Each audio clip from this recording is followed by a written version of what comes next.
The death knell of the piano, echoing across Omaha's streets. There is something about dawn in Omaha that always tugs at my soul, a silence pregnant with anticipation, the hushed promise of an ordinary day about to begin. But on that fateful early August morning, as a soft shroud of mist embraced the avenues, notes unheard by the living seemed to float in the air, notes that belonged not to any joyous morning melody, but rather to a dark and ominous dirge. If you listened closely, you would almost swear a dilapidated upright piano, forgotten in some abandoned alley downtown, was tolling the arrival of death itself. Each keystroke was heavy, deliberate, foreboding, the spaces between notes echoing the uncertainty and fear slowly settling like grime onto the city's heartbeat. The news broke as a shudder, 2 bodies found slumped inside a white pickup parked a stone's throw from Spring Lake Park's aging community pool. The vehicle, its windows fogged with dew and tragedy, stood out from its surroundings like a discordant note in a child's lullaby. Sirens cut the dawn in two, lights splashing red and blue over the pale faces of onlookers who gathered, drawn by morbid curiosity and the inescapable pull of something far bigger than themselves. It was as if Omaha, always proud and bustling, now found its streets transformed into somber musical bars, where each deathly silence demanded explanation, a refrain running through every neighbor's mind. Who will be next? How could this happen here? There was no sense to the carnage, at least not at first glance. The 2 men lay motionless, heads bowed as though in silent prayer, pockets turned inside out. No amount of detective work could muffle the off-key ring of terror this scene sent rippling outwards. The running joke among musicians in town was that you could measure the city's mood by the tempo of music drifting from its jazz bars. That morning, the tempo faltered, rhythms holding their breath, melodies haunted by offbeat tragedies to come. And everyone, from the old men playing chess in the park to the bakers kneading dough for the day's first batch of bread, sensed it. The grim overture had only just begun. A pianist's hands, light yet precise, may evoke tears or laughter, but the hands that orchestrated this morning's events drew only dread. Before the sun even stretched itself over the horizon, before Omaha's daily pulse fully asserted its optimistic rhythm, death had already slid a discordant chord into play, echoing its intentions in every nervous whisper and every door triple-checked that night. The city braced itself, not realizing that this was the opening note of a composition so dark, so unyielding, that no one would walk away unchanged. The first dark movement, a haunted morning at Spring Lake Park. From the moment the dew settled on the faded grass of Spring Lake Park, everything about that dawn felt slightly off, not wrong in any obvious way, but dense with an unplaceable anxiety. Birds fluttered from tree to tree, but their chirps were cautious, as if the air itself carried a warning. The streetlights, still blinking in reluctant service, watched over the parking lot like sentinels in mourning. At precisely 5:04 a.m. a patrol officer, his own mug of gas station coffee barely sipped, rolled along the winding drive that skirted the park's edge. What first caught his eye wasn't anything overtly alarming. It was the white Ford F-150 parked askew, its windows glazed with the fine sheen of humidity. In a town as practical as Omaha, abandoned vehicles meant little out of the ordinary, but something about this one, a careless angle, a subtle sag in the tires, suggested a lingering story no one wanted to tell. With a practiced sigh, the officer clicked his radio and stepped out. Approaching the truck, he registered a creeping discomfort, the kind that sticks to your nerves when the world feels off-key. The side mirror reflected the early golden rays, blinding him for an instant. Then, from 2 feet away, he noticed the telltale streaks running down the inside of the passenger window. They looked like condensation, but with a reddish-brown tint that triggered every worst-case scenario his training had drilled into him. He called for backup before glimpsing what no human eye should casually witness. 2 forms slumped in the front seats, heads bowed in unnatural postures, each sculpted by devastating gunshot wounds. The serenity of the park, the pool still and waiting for the day's first laughter, became a backdrop for unmitigated horror. By 5:20 a.m., the flashing lights and relentless squawk of police radios drowned out the birds. Detectives shuffled through the damp grass, stepping carefully to avoid trampling evidence as they encircled the vehicle. Already the neighborhood was stirring, drawn from their homes by the commotion, gathering in clumps of pajamas and nervous whispers behind strips of police tape.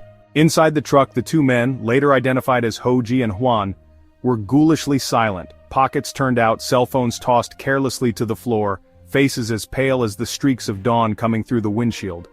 One detective remarked, almost involuntarily, that the scene brought to mind the somber weight of a requiem. Nobody laughed.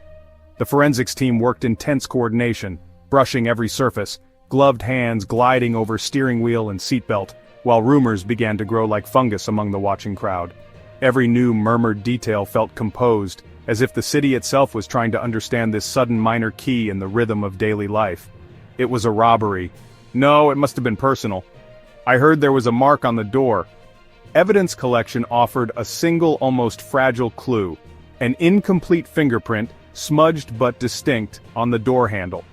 Local law enforcement, now shifting into overdrive, ran it through the system, while senior officers paced the curb with their notes and speculations. The medical examiner delivered early observations in a low, unwavering voice. Close range. Whoever did this wanted to make certain. The sight of the police, thick as crows around a carcass, was enough to implant the seed of dread in every onlooker. Some clutched their children tighter, others pulled their cardigans closer, as if hoping fabric could offer defense against violence. Spring Lake, normally a canvas for laughter and early exercisers, now hosted a scene so chilling it seemed at odds with reality itself. A cold chord, played loud, and left hanging in the August air. By the time the sun had fully broken over the trees, police lines had hardened, local news was rolling at the curb, and the city's consciousness had shifted perceptibly. Panic and rumor coursed together, surging like a swelling baseline beneath every mundane activity. No one knew yet that this was merely the first dark movement in a longer, more harrowing composition, one that would transform Omaha's familiar melody into something far more twisted and unforgettable. The offbeat slip, the mystery of the unsettling fingerprint. In the aftermath of that chilling morning when the world's colors seemed washed out and the city buzzed with fevered speculation, one sliver of evidence began to echo in the corridors of the Omaha precinct, a fingerprint both diminutive and elusive. It wasn't the smoking gun, it wasn't a splashy clue calling attention to itself. Instead, it was subtle, the kind of trace you almost overlook unless you're the sort who searches for riddles carved into the grain of everyday life. Days later, as the city's collective breath remained steadily held, detectives pored over forensic reports, desperate for even a broken melody of order amidst all this unrelenting dissonance. The fingerprint had been lifted from the door handle of the pickup, an awkward splotch of oil and ridges, slightly smudged, almost shy. The forensics team obsessed over it, squinting through magnifiers, cataloging tiny whorls and valleys as though deciphering a musician's notation. This wasn't just forensic routine, it was an act of faith that somewhere in the labyrinth of quirks and imperfections, the identity of a perpetrator, or perhaps an innocent, could be found. The print came back to a woman named Bogdo, who, despite the ominous waltz of suspicion swirling around her, maintained she'd only had a fleeting encounter with the victim. "I'd met him just once, nothing more," Bogdo insisted during questioning, her voice holding a wounded cadence. She described a chance meeting and a casual handshake, as ordinary and forgettable as any passing harmony in a crowded street. Detectives noted the sincerity in her gaze, the weariness clinging to her posture. But what if ordinary wasn't enough to explain a fingerprint haunting a death scene? The officers, now as jumpy as pianists approaching a discordant key, kept returning to that print. What if it was planted? What if it belonged not to an accomplice but to a cautionary tale about how easy it was to smudge your own fate? The investigation braked suddenly, momentum lost to a single, ambiguous touch. No matter how the evidence team circled the print, analyzing, speculating, reconstructing, the melody failed to resolve. There were dead ends and false crescendos, moments when suspicion built only to quietly fade, as if the city's whole hope of justice rested on an uncertain rhythm. The detectives pieced through Bogdo's alibi, mapping her movements, probing her relationships, chasing echoes that never quite crystallized into a recognizable song. In the music of the crime, this fingerprint was the note held just a hair too long, casting a shadow over the stage but never resolving into clarity. While family and friends of the victims drifted through their days, haunted by unanswered questions, the city's investigators found themselves caught in an obsessive loop, rewinding that single moment, unsure if it was the overture to revelation or just a mistake on the sheet. And for Omaha, the offbeat slip of an anonymous fingerprint became the refrain that would not fade.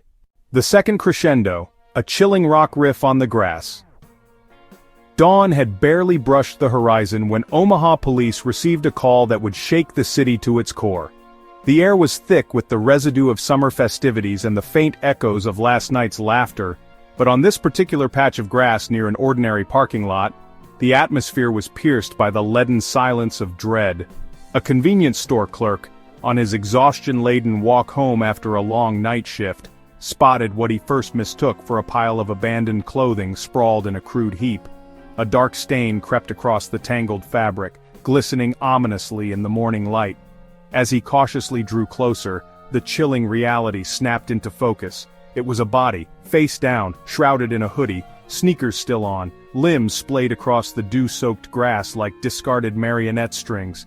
Panic set in, a gasp, the jumbled dialing of 911, the growing chorus of bystanders gathering at the edge of the scene. Officers arrived, blue lights splintering the faint haze that hung over the field. The forensic team began their work with grim efficiency, the click of camera shutters and the low hum of radios punctuating the tense quiet. The victim, a young man with urban street style, bore a gruesome wound, a massive exit hole in the back of his skull, with blood still soaking into the earth, a crimson signature against the green. The pattern of splatter, the proximity of wound, and impressions in the grass painted a picture of ruthless, up-close violence. A spent shell casing from a 12-gauge shotgun glinted near the head, an all-too-familiar calling card. As detectives meticulously mapped out the location of every piece of evidence, their minds raced. The similarities to the recent double homicide sent a jarring undercurrent through the department. Was this a copycat, or something much darker? A serial predator honing his rhythm in Omaha's shadowed corners? The first officers at the scene interviewed the handful of neighbors and early risers who peered through parted curtains or stood in dressing gowns on porches, all shaken. Some mentioned the faint echo of something, a loud crack in the night that they wrote off as fireworks, or a distant car backfiring. No one had seen the perpetrator. The crime had passed like a dissonant chord in an otherwise routine score, gone before anyone had time to interpret it as danger. The medical examiner noted the victim's streetwear, the defensive wounds on his knuckles, and a faded tattoo visible as his sleeve was rolled up, possible gang affiliations, maybe unfinished stories from a troubled life. But street violence usually leaves behind witnesses, rumors, or even vengeful whispers. Here, there was only silence, as if the attacker had erased his presence with purpose, leaving nothing but that bone-chilling note ringing in the morning air. Reporters gathered, camera crews vying for the most dramatic angle, but the scene felt almost sacrilegious in its quiet horror. For Omaha, a city pulsating with hope and renewal, this was another jarring, discordant blast, a harsh riff erupting in a symphony that had begun to unravel. Behind the yellow tape, detectives felt a chill that had less to do with the morning air than with the growing suspicion they were no longer just tracking a killer, but listening to the deliberate composition of a spree, a dark symphony growing ever more complex with each violent movement. Analyzing the score, dark notes, after each death. With every victim, every echo of a shotgun's thunderclap, Omaha's detectives settled around their evidence boards like musicians deciphering a complex symphony. The acoustic space in the evidence room was thick with tension. Photographs, splattered maps, ballistics reports, and DNA charts formed a tapestry of ominous notes. Here, analysis became a discipline both scientific and almost superstitious, as each officer tried to discern the guiding logic behind the killer's dark composition. The first and second murders bore glaring likenesses: same weapon, similar execution-style shots, complete absence of witness testimonies that could withstand scrutiny under cross-examination. Crime scene photos showed consistent ballistics patterns, close-range lethality, angled shots to the head, no emotional hesitation in the kill. It was as though the murderer rehearsed, studied, and fine-tuned his technique, determined to leave behind not just lifeless bodies, but a message coded in violence.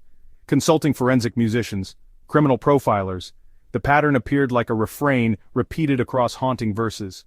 The killer seemed to crave spectacle, bodies left where they'd be found, shocking the community into hypervigilance. Was it taunting, or a desperate need to be acknowledged? The overlapping timelines, the shared geography, the bold and brash use of a 12-gauge shotgun, a weapon of overkill, all played into a theme of mounting chaos that mimicked the frenetic tempo of a frenzied symphony.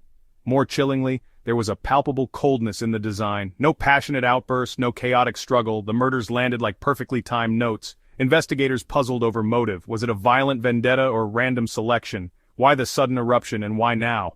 They dug into the victims' lives, drawing cross-references on gang ties, drug debts, family enmities. Every connection felt like plucking a wrong string, never quite letting the melody resolve, keeping every officer on a high wire of nerves. The mounting dread in the department was intensified by the clear intelligence of the killer. The evidence almost felt curated. Fingerprints wiped except rare accidental prints, shell casings conveniently left as if daring experts to match them. It was calculated as if the murderer wanted to orchestrate confusion, sowing discord amidst what should have been a straightforward investigation. The city itself became an instrument, playing wails of sirens and low, anxious whispers as the homicide count rose. For the families of victims, the music was a funeral dirge. Every press conference, every phone call from the precinct, hit like a discordant note reverberating through their homes. The sense of safety, once the city's melody, now dissipated under an oppressive hum of uncertainty. Back in the dim, wood-paneled meeting rooms where evidence was dissected under sterile lights, the detectives argued, plotted, retraced steps. Some insisted the escalating violence meant the killer was losing control, melting down in a crescendo toward capture. Others feared much worse, that each crime was a deliberate measure, another calculated entry in a deranged sonata. The department pored over criminal records, eyeing known offenders recently released from prison, speculating whether the composer of this horror had walked free by mistake. Autopsy reports provided yet another layer. The coroner's meticulous notes, the tomb-like stillness of the morgue, the chill in the air as gloves snapped and scalpels glinted. These scenes became the pulse and baseline of the investigation. Toxicology reports, entry and exit wounds, time of death estimates, each fact was a note in the agonizing composition of details defining this case. At department briefings, maps were stabbed with color-coded pins, charts marked with interlocking timelines. The imagery crept into dreams, hands trembling on coffee cups, faces stony with fatigue. Detectives began to recognize the melody of dread in their own homes, in the way they double-locked doors at night or noticed how children no longer played outside after dusk. Ultimately, what set this case apart was not just the violence but the artistry of its cruelty. Each death struck a unique note, yet tied together by the ruthless intelligence of their composer. The scrutiny, the organized chaos, the relentless tension. It was as if Omaha had become the setting for an avant-garde performance no one could stop watching or forget hearing. The city went quiet, but the investigation's score played on, a dark lullaby for sleepless nights, as the next movements in the killer's symphony awaited their cue. The mysterious performer, the file of Nick Jenkins. Nick Jenkins's name emerged from the depths of the investigation like the opening bars of a forbidden anthem. His file was thick, pages brimming with violence, aggression, and the labyrinthine influence of a family steeped in criminality. Born into a clan as infamous as it was insular, Nick's early days were marked by poverty, unpredictable violence, and the cold comfort of secrecy. Teachers remembered him as both withdrawn and volcanic. He would spend long stretches in sullen silence, only to erupt in fits of rage that left classrooms quivering. Social workers' notes read like passages from a tragic opera, allegations of abuse, failed interventions, fleeting moments of hope drowned by a seemingly genetic pull toward darkness. Nick was not merely a product of his environment, he was an improviser, a soloist, spinning chaos from the themes and variations handed down by a broken home. In his teenage years, Nick gravitated toward compatriots who shared his taste for risk and rebellion. Together they formed a makeshift family, outsiders linked by mutual distrust of authority and a love of confrontation. These connections would later serve as accomplices, accessories, and at times, his chorus in criminal endeavors. Jenkins's arrest record told a story punctuated by violence, escalating from petty theft to armed assault. Judged by those who simply saw another statistic, Nick was more than his mugshots. He was a man possessed, his violence stretching over decades but rarely aimed at strangers, until the sequence that shocked Omaha. Behind the scenes, whispers circulated regarding his obsession with arcane and menacing symbols. Some claimed he talked often of fate, rituals, and inherited curses. Was he simply a violent man? Or was he orchestrating his own dark symphony, a production cast for maximum dread? Detectives pored over his social media, his calls, the network he maintained with chilling loyalty.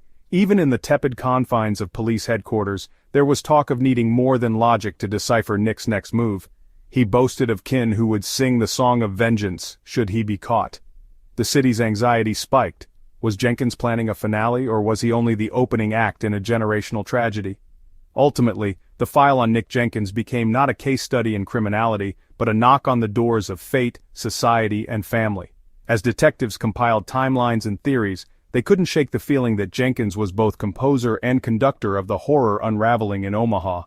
The next note, they feared, was about to strike. Silence, amidst the storm, Nick and mental illness. Nick Jenkins's name echoed through every corridor of Omaha's police department, his crimes already finding a home in the collective nightmares of the city. But what truly set his case apart wasn't just the chilling severity of his actions, but the unraveling mystery that lay behind the mask he wore, the unpredictable, turbulent symphony of his mind. If Jenkins was the conductor of terror, then his instrument was a mind caught at the heart of a hurricane, forever at war with itself and the world beyond. From his earliest days, those around Nick saw signs that he danced to an inaudible, haunting melody. Teachers and social workers spoke of a boy who seemed both lost and controlled by invisible forces, his gaze skipping between moments of icy calculation and profound confusion. His eyes sometimes darted around rooms as if tracking a presence only he could see, and whispers followed him through the neighborhood about angry outbursts, impossible to anticipate and even harder to calm. Adolescence sharpened these turbulent notes into a near-constant storm. Jenkins began ranting about the snake god, a spectral entity he claimed sang to him in his dreams, its hissed instructions becoming louder and more insistent as the years passed. He spoke of rituals that, to outsiders, sounded like the ravings of a mind split by torment, but to Jenkins they held deep, unshakable logic. His family alternately dismissed and feared his declarations, torn between denial and a growing suspicion that there was something deeply, perhaps fatally unwell beneath his skin. As the crimes escalated, so did the crescendo of Jenkins's apparent instability.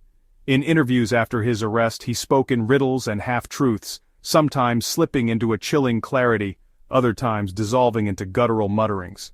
Psychiatrists cycled through the jail, each asked to decipher whether Jenkins's claims were the desperate grasps of a guilty man, or the sincere reality of someone unmoored from the world. Diagnoses ranged from antisocial personality disorder to more florid psychosis. Some believed he was manipulating the system, rehearsing his performance for a court that would have sympathy for his madness. Others saw a shell of a human being, shattered by forces that even modern medicine struggled to explain. Most chilling of all were the moments when Jenkins described his actions not as choices, but as inevitabilities, dictated by the throbbing, predatory rhythms inside his head. He would fix interviewers with glassy eyes and insist, "It wasn't me, the snake was hungry." Some jail staff began requesting reassignment away from him, unable to shake off the feeling that they were in the presence of something more than a killer, perhaps a vessel for maladies stretching beyond the boundaries of science. The legal team faced a daunting task. Was Jenkins fit to stand trial, or did his mental state place him beyond accountability? Courtrooms became theaters for his alternating lucidity and madness. One day he would analyze evidence with a cold intellect, the next he would scream invocations to beings only he believed in. Inside the jury box, people shivered beneath his stare, uncertain if they were witnessing a deranged criminal or a mind helplessly lost. Coverage in the media painted him as both monster and martyr, a canvas for society's deepest fears about the intersection of violence and untreated mental disease. His family, for their part, vacillated between shame, fear, and a lingering, painful empathy. Some relatives clung to the hope that mental illness explained everything, that Jenkins was swept up and destroyed by currents far greater than mere choice or morality. Others insisted he was evil, pure and simple.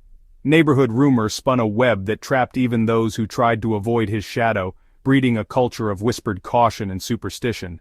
Jenkins himself, in the rare dawns of coherence, would sometimes weep for what he had become. He scribbled journals that vacillated wildly between remorse and prophecy, describing storms of images and sounds that had hounded him since childhood. Doctors found themselves caught in the cyclical struggle of treating, managing, and ultimately failing to fully explain the depths of his maladies. Lawyers debated endlessly whether his madness was theater or tragedy, perpetrator or pawn. The city of Omaha, looking on in terror and fascination, found itself discussing questions rarely voiced. How much of a man is the sum of his mind? Where does the line fall between responsibility and sickness, crime and curse? Newspapers ran op-eds on the failures of the mental health system, while radio hosts peddled rumors about cults, curses, and the supernatural. Families double-locked their doors and fled the parks at dusk, haunted not only by the memory of violence, but by the specter of madness itself. In the end, Jenkins's trial was as much an autopsy of the city's own fears as it was an investigation into his mind. The verdict, when it came, satisfied few. The wounds on the victims, their families, and the psyche of Omaha itself would take years to fade, if ever. And as Jenkins vanished behind prison doors, more rumor than man, the only certainty left was that his case had changed the city's understanding of both evil and illness forever. The family band, the roles of relatives. In the tangled web of the Jenkins case, one chilling fact surfaced early and never let go. Nick Jenkins was not the only player in this macabre orchestra. If his life resembled a relentless symphony of chaos and violence, then his family members were at once the orchestra and the audience, shaping the music and responding to its darkest crescendos. For detectives and prosecutors alike, the realization arrived gradually, like a sinister motif threading steadily through the score, that every Jenkins was, in some way, part of the ensemble, each playing a role far more complex than bystander or mere kin. From the outside, the Jenkins family was defined by instability, frequent moves, and a string of emotional and legal upheavals. Their stories never quite matched, their alibis always overlapped or barely held together by wishful thinking. There was the mother, imposing in presence, at times fiercely protective and other times chillingly detached. Her influence ran deep. She had raised her children with a combination of rigid loyalty and relentless suspicion, drilling into them from an early age the concept of unity against outsiders, even at the cost of truth or law. It was said that no Jenkins ever stood alone, unless the family decided you deserved to be left behind. Nick's sisters and cousins, too, emerged as more than background figures in his criminal saga. Their childhoods bled together in a haze of shared secrets, whispered threats, and clandestine rituals. In a family where trust was parceled out with calculation, every sibling watched the others warily, learning to weigh loyalty against self-preservation. The oldest sister, seen by some as Nick's shadow twin, often played the role of confidant when tension boiled over with their mother. She would smooth disputes, patch over Nick's violent outbursts, and at critical moments nudge the family narrative back on course to protect their own. But allegiance in the Jenkins clan was transactional. When law enforcement began poking around their home with persistent questions, each member handled the pressure differently, splintering under scrutiny. Some lied outright, weaving tales they assumed would back up Nick's patchwork explanations. Others, fearing the weight of the law more than family shame, provided fragments of the truth, enough to cause confusion, never clarity. The cousins, who had moved in and out of the family home over the years, offered another layer of complication, sometimes acting as fences for stolen goods, sometimes simply looking the other way as the Jenkins house seethed with secrets. The most striking aspect of this family band was how the roles changed as Nick's criminal behavior intensified.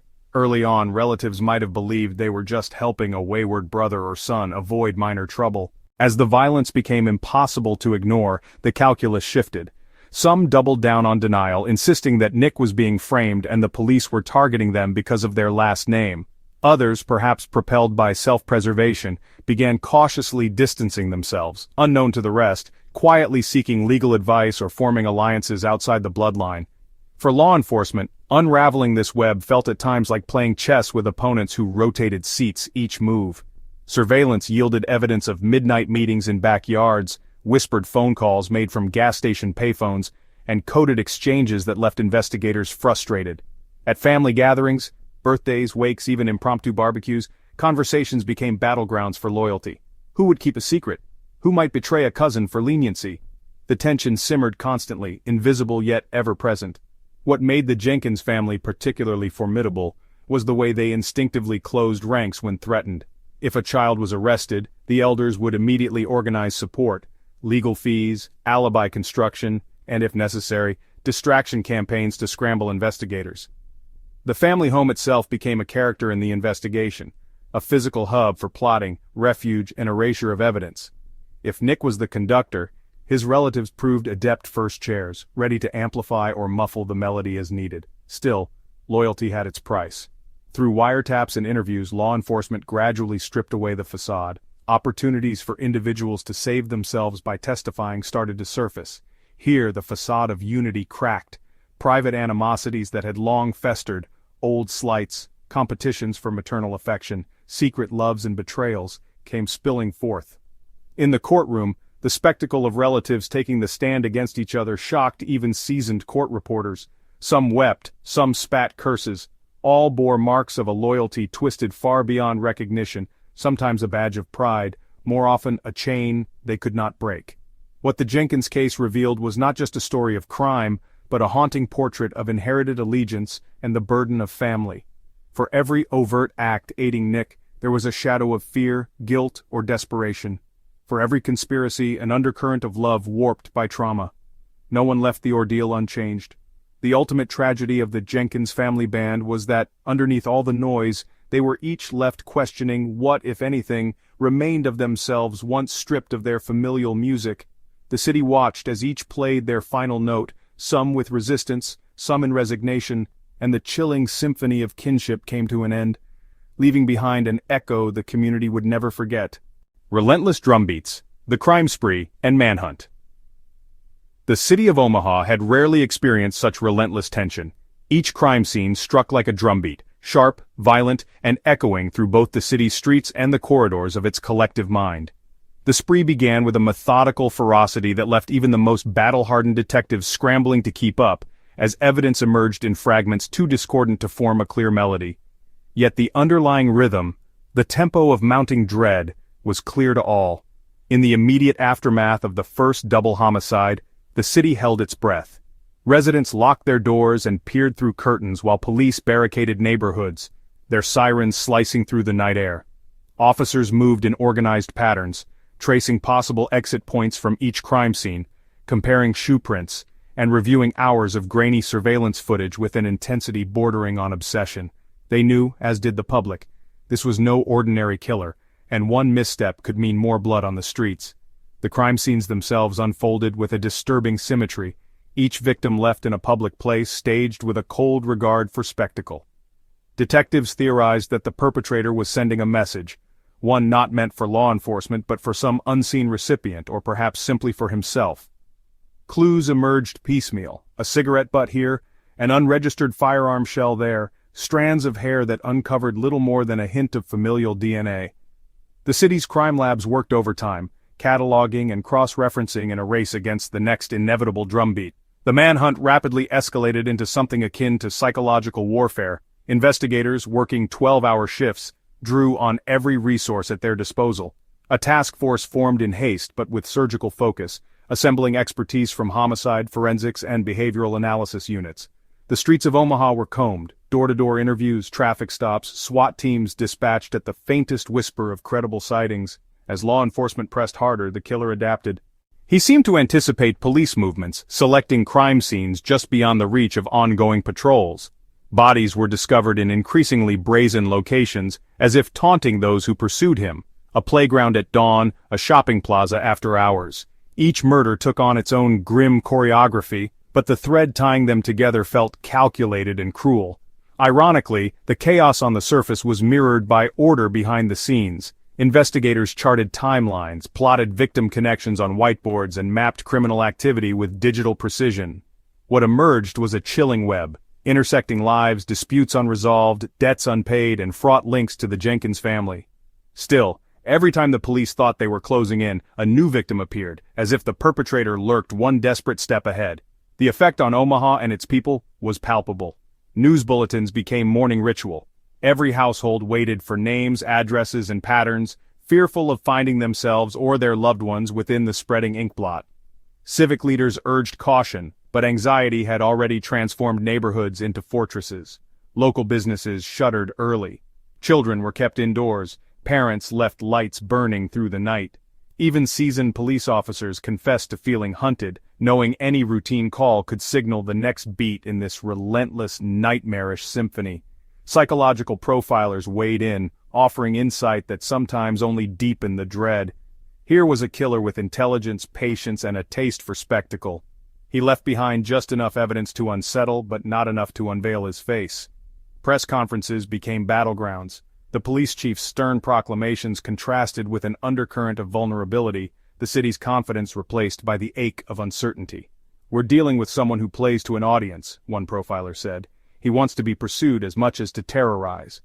Leads poured in, hundreds each day, sometimes inspired by genuine suspicion, other times the result of nerves frayed past breaking. Every strange sound, every odd stranger on the block became grounds for a 911 call. Anonymous tips flooded the hotline, some outlandish, some eerily plausible. The task force triaged reports, pursuing high-priority leads and quietly shelving those tinged with paranoia. Even those who had never met Nick Jenkins or his family came to see shadowy figures in every passerby, confusion and mistrust tearing at the city's social fabric. Behind the front lines, families of the victims suffered quietly, alternating between hope for swift justice and despair at the investigation's slow crawl. Detectives worked closely with these families, retracing the habits, struggles, and final movements of each lost life. In doing so, they uncovered not just links to Jenkins, but a deeper portrait of how ordinary lives had been shattered, and threads connecting the victims through community ties, mutual acquaintances, or shared misfortunes. While some families cooperated, others, fearing further violence or retaliation, remained guarded and withdrawn, amplifying the investigative challenge. All the while, the killer's influence rippled outward. Local criminals took advantage of the chaos, escalating break-ins and settling old scores under the cloak of diverted police attention. The specter of the Jenkins family's wider criminal web complicated matters, as every new arrest or confession threatened to ignite further violence or muddy crucial evidence. Lines between predator and prey, citizen and suspect, drew ever blurrier. Sensing imminent escalation, law enforcement adapted their approach, integrating technology in unprecedented ways: surveillance drones, advanced ballistics testing, real-time crime mapping. Interagency cooperation deepened as state and federal authorities lent both agents and tech support. Still, the fear was that for every step gained, the perpetrator had already mapped the next 3 moves ahead, calculating, improvising, always watching. Every new homicide felt like both a fresh tragedy and an echo of what had already happened. Community gatherings became grief-stricken vigils, punctuated by pleas for unity and the desperate hope that the next drumbeat would never come. Local media, hungry for answers, chronicled the pursuit daily, further intensifying the city's paranoia, but also sustaining public pressure. Within the task force, exhaustion became a silent adversary. Detectives swapped shifts in a haze of caffeine and grief. Frustration sparked arguments, and self-doubt crept in along with mounting stacks of unsolved case files. Yet amid the fatigue, the dogged resolve to break the cycle, to silence the drumbeats for good, remained unbroken. One lead finally provided a key breakthrough. A fragment of surveillance footage, reviewed for the 100th time, revealed a fleeting detail which, though small, pointed directly to a member of the Jenkins family network. This clue set off a final, frantic sequence of operations, a series of raids and interrogations, each more tense than the last. Allies of the Jenkins family scattered or doubled down on silence. The eventual arrest came not with a roar but a stunned silence, the city momentarily holding its breath once more as police swarmed a quiet apartment complex on the city's edge. In the aftermath, Omaha was left to reckon with the scars. The sequence of violence had changed the city from within, leaving behind a new awareness of both its own vulnerabilities and the threads of resilience that had pulled the community through. Police investigators publicly mourned the lives lost, but also took grim satisfaction in ending the carnage. Residents, exhausted yet grateful, emerged slowly from their homes, no longer glancing over their shoulders at every echo in the night. The relentless drumbeats had finally faded, but their rhythm would not be forgotten. The manhunt, and the horror it sought to quell, became a chapter embedded in Omaha's history, recited by those who lived through it for years to come. And as the city pressed forward, it did so with both a sharpened vigilance and a lingering question: when the next drumbeat might sound, would Omaha be ready? Phonetic transcription: a trial of crime and deceit. The trial of Nick Jenkins and his family was not just a formality of justice, it was a spectacle of shadows and revelations. As spring sunlight slanted through the courthouse windows, anticipation and dread vibrated through every row of battered wooden benches. Omaha's citizens, usually wrapped in the anonymity of Midwestern normalcy, crowded with reporters, students, and nervous onlookers. Their city had been the stage for violence. Now, the courtroom became a theater for reckoning. Nick Jenkins arrived each day, shackled and flanked by guards, his face alternating between impassivity and the flickering, unpredictable expressions that had haunted detectives for months. Some days he seemed glassy-eyed, lost in some internal storm. Other days, the courtroom gasped quietly as he launched into strange declarations, claiming the snake god whispered commands, accusing unseen enemies, or occasionally assembling precise legal arguments that left even steely prosecutors startled. From the beginning, the proceedings felt less like a linear legal process and more like a piece of intricate musical counterpoint, a dissonant fugue in which every player carried both solo and accompaniment, clashing and overlapping in spiraling patterns of truth and deception. The prosecution's opening statement rang out as a solemn toll, promising to lay bare the grim choreography of bloodshed and loyalty. Prosecutors invoked charts, time-stamped photos, bullet trajectories, and cell phone triangulation, a symphony of evidence meant to drown out the cacophony of Jenkins's claims of innocence and insanity. The defense, meanwhile, delivered its own counter-melody. They painted Nick as a man broken from birth, hamstrung by generational trauma and wrenching mental illness, arguing that he moved through his days as a puppet jerked by invisible strings of abuse, neglect, and untreated psychosis. Expert witnesses were summoned in a parade, psychologists unspooled testimony describing antisocial disorders, delusions, and a man locked in endless conflict with his own shadow. Others claimed Jenkins was more calculating than sick, capable of knowing right from wrong and using madness as a shield when convenient. With the accused at center stage, the choir of family witnesses entered, each with their own part to sing. The Jenkins clan's testimony mesmerized and horrified by turns. Some relatives closed ranks, recounting their unwavering love for Nick and swearing to their belief in his innocence or manipulation by darker forces. Others, pressured by the threat of perjury charges or lured by reduced sentences, parted the curtains on a lifetime of secrets. Late-night arguments, bruised arms hastily covered by sleeves, coded whispered plans, their voices intertwined in a bleak harmony of denial, confession, and bitter accusation, each testimony adding new, discordant layers to the narrative. Occasionally the family's testimonies collided in open contradiction. What began as polite questions from attorneys erupted into shouted rebuttals and emotional breakdowns. One sister broke down sobbing, admitting complicity in covering up Nick's crimes. Another cousin spat from the witness stand, hurling accusations at both prosecutor and matriarch alike. No one left unscathed. Each confession or omission rebounded throughout the family, eroding what little unity remained. Throughout the trial, the jury remained tense and vigilant, their faces etched with fatigue and the weight of their responsibility. Deliberate notes were scribbled as forensic analysts described ballistic findings, criminal profilers speculated on abnormal psychology, and survivors, victims' families, and those who escaped fates akin to the dead, were called to recount nights of terror and years of aftermath. Their grief, raw and undiluted, made the air in the courtroom heavy. Public interest in the trial reached fever pitch, stoked by real-time social media threads, front-page speculation, and nightly TV recaps. Omaha teetered between horror and relief, eager for closure, but unwilling to turn away from the endlessly unfurling horror. Legal scholars debated the nuances of the insanity defense. Radio shows invited local priests and psychologists to untangle whether evil or illness bore greater blame. For many, the spectacle of the trial was its own kind of exorcism, a chance to witness the community's wounds, to hope for justice, to quietly dread what punishment could never unwind.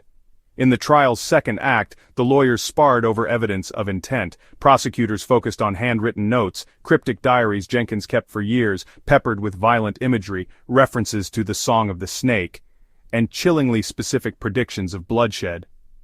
The defense countered with hospital records, psych evaluations, and testimonies from teachers and clergy who saw, in Nick, a lost and haunted child before he became an infamous adult. The tension peaked as closing arguments unspooled. The prosecution's summation resembled the final movement of a dirge, slow, methodical, punctuated by reminders of each victim and the city's collective pain. Their refrain, "Nick Jenkins chose violence, and those who enabled him must share in his guilt," was as relentless as it was mournful. The defense, battered yet unbowed, offered a final desperate motif. Jenkins was both architect and victim, shaped by forces beyond comprehension, mental illness, generational trauma, a fate written in invisible ink long before the first shot was fired, pleas for mercy, for understanding, for the possibility of redemption, hovered in the airtight silence as the jury prepared to deliberate. Deliberations stretched late into the night, punctuated by hushed debates and anxious looks. Each juror wrestled not only with the tangle of evidence but the knowledge that their decision would ripple beyond the courtroom, searing into Omaha's memory and the Jenkins family's uncertain future. Would justice, revenge, or mercy prevail? Could any verdict ever repair what had been lost? When the verdict was delivered, the entire city seemed to hold its breath. The judge's voice, steady and final, broke the hush. Convictions were read, sentences pronounced. Some family members collapsed, others stared in silent defiance, still others clung to the hope that appeals might one day unpick the knots of their fate. The trial's aftermath lingered for years, its echoes shaping city politics, police protocols, and public understanding of mental health and familial complicity. Some saw justice served, others saw a tragedy compounded by the limits of law and empathy. In the end, the courtroom, briefly center stage for a city's fear and hope, became quiet again. But for those who bore witness, the counterpoint of crime and deceit replayed in memory, a stark reminder that the darkest music sometimes never truly fades. A somber coda, the collapse of a family. The Jenkins saga did not end with the crash of the judge's gavel or even with the slow shudder of prison doors. In truth, the verdict signaled only the overture to a different kind of tragedy, a private, unraveling opera that drew the surviving family members into its own relentless descent. Behind the spectacle of crime and courtroom, away from the media's insatiable gaze, the real aftermath played out in the small rooms, empty kitchens, and haunted memories of what had once been the Jenkins family. For those outside, the headline was simple: retribution had arrived. But for those still bearing the name, the world had transformed into a landscape littered with fragments of the past and the constant echo of what they'd lost, or what they had been complicit in destroying. Community whispers now followed every relative, some condemning, some tinged with pity. Job offers dried up, letters went unopened. On the street, neighbors crossed to the other side. The family became both pariah and legend, their infamy a shroud that comforted no one, least of all themselves. Inside the crumbling Jenkins home, ritual gave way to silence. Family meals, once raucous with argument and laughter, dissolved into solitary nibbling, each chair a reminder of an absence or an incarceration. The matriarch, whose authority had once commanded unwavering obedience, found herself adrift without her chorus of children. The old man's hands, once rough with work, now trembled over unpaid bills and unopened court summonses. Some whispered about leaving Omaha, but none made good on the threat. The city that had always enabled their survival now trapped them in place. For the younger siblings not swept up by the charges, life offered little comfort. Schoolyards became minefields of rumor and sideways glances. Friends' parents withdrew invitations, fearful of proximity to scandal. Every achievement, a good grade, a soccer win, was met not with pride, but with suspicion. Didn't you hear what family he comes from? The collapse, though, was not just external, institutional, or social. The true dissolution occurred inside the individuals themselves. Some clung, with desperate nostalgia, to memories of simpler days. Backyard barbecues beneath Nebraska sunsets, car rides with music as loud as the old minivan could handle. Others, shamed beyond recognition, sought escape in pills or drunken nights, their pain as sharp as it was incommunicable. Still others attempted a kind of resurrection. One of Nick's cousins began attending church, seeking absolution in quiet pews and redemption in sermons she only half believed. A sister poured herself into anonymous charity work on the other side of town, scrubbing kitchens late into the night for battered women who knew something about disgrace. These attempts, however sincere, often felt like rehearsals for forgiveness that never quite arrived. Fragments of hope surfaced in the subtlest gestures, a shared cup of tea between estranged siblings, a tentative hand on a shoulder at a relative's funeral. Even so, underlying each brief moment of grace was a rawness that never fully healed. Ephemeral as morning mist, comfort faded quickly, replaced by the bracing awareness that whatever future remained would be built on the debris of the old Jenkins clan. Legal battles continued for years, bleeding the remaining finances dry. Hearings brought fresh waves of attention every few months, as appeals and competency evaluations cycled through the courts. The Jenkins name, once just another in the school directory or phone book, became a byword for dysfunction, a warning to future generations whispered by teachers and social workers alike. Some among the extended family attempted a final break from the past. Changing names, moving to distant states, even renouncing all contact. These measures rarely yielded the clean slate they'd hoped for. The The shadow moved with them, silent and dark, haunting new beginnings with the memory of old wounds. Yet within the broader Jenkins narrative, there persisted an uneasy question: who or what was truly to blame? Was it Nick himself, a monster as some described him, or the invisible inheritance of pain passed quietly down the line, parent to child, sibling to sibling? Academics and pastors debated, but within the ruined family, debates gave way to exhaustion. For them, blame was less a question than a companion they couldn't shake, the background hum to every dream, every sleepless night. In the most private moments, when the television flickered dark and silence had reclaimed the halls, the remaining Jenkins would sometimes permit themselves reflection. Photos tucked away in drawers were taken out, tears spilled for the lost years and never-to-be-fulfilled hopes, letters went unsent, apologies never spoken aloud. Some believed the damage to be irrevocable, a wound on the soul of the family that would never scab over. Others quietly dared to imagine that one day new chapters could be written, if not entirely free from the curse of the past, then at least not wholly defined by it. In Omaha, time marched forward. New crimes replaced old headlines. New families chased after dreams in neighborhoods the Jenkins clan once haunted. But in the dark corners of memory, those of the survivors, the victims' kin, and the city itself, the somber coda of the Jenkins story continued to play, a music less of sound than of ache, regret, and the unrelenting search for answers in the aftermath of catastrophe. And so the curtain fell, not with resolution but with the lingering notes of a broken harmony, echoing through all the lives that had been touched, tainted, or torn asunder by the collapse of a single tragic family. The final resonance, a cautionary echo from a symphony of blood. As the echoes of the Jenkins case faded from Omaha's cityscape and settled into the uneasy silence of aftermath, a deeper reverberation lingered, an urgent warning carried on every wave of recalled memory, a lesson for communities far beyond the bloodied borders of this tragic score. For months the city had vibrated with the relentless drumbeats of violence. Now, in the hush that followed, it was the soft, uncertain note of reflection that insisted on being heard. The Jenkins family tragedy, played out in headlines, courtrooms, and whispered conversations at kitchen tables and schoolyards, left Omaha changed. The legacy of that dark symphony was more than just statistical. The number of convictions, years handed down, lives lost, it reshaped the very DNA of a community. Fear had once united neighborhoods in distrust. Now it left them grasping for meaning, asking what could be learned from so much suffering, and hoping that the toll exacted would spur a new vigilance rather than perpetual dread. For the survivors, families of the victims, and even distant observers, the question was both existential and practical. How could a city so familiar, its streets, parks, and schools, have harbored a saga of such horror? The answer, uncomfortable as it was, pointed not just at a single man's pathology or a family's failures, but at the blind spots and fractures that can exist anywhere. Even as Omaha's skyline returned to the routines of daily life, citizens carried with them a sharpened sensitivity to the invisible lines, those of mental health, social neglect, generational trauma, and the fragile boundary between protection and destructive loyalty within families. The Jenkins case forced a reckoning.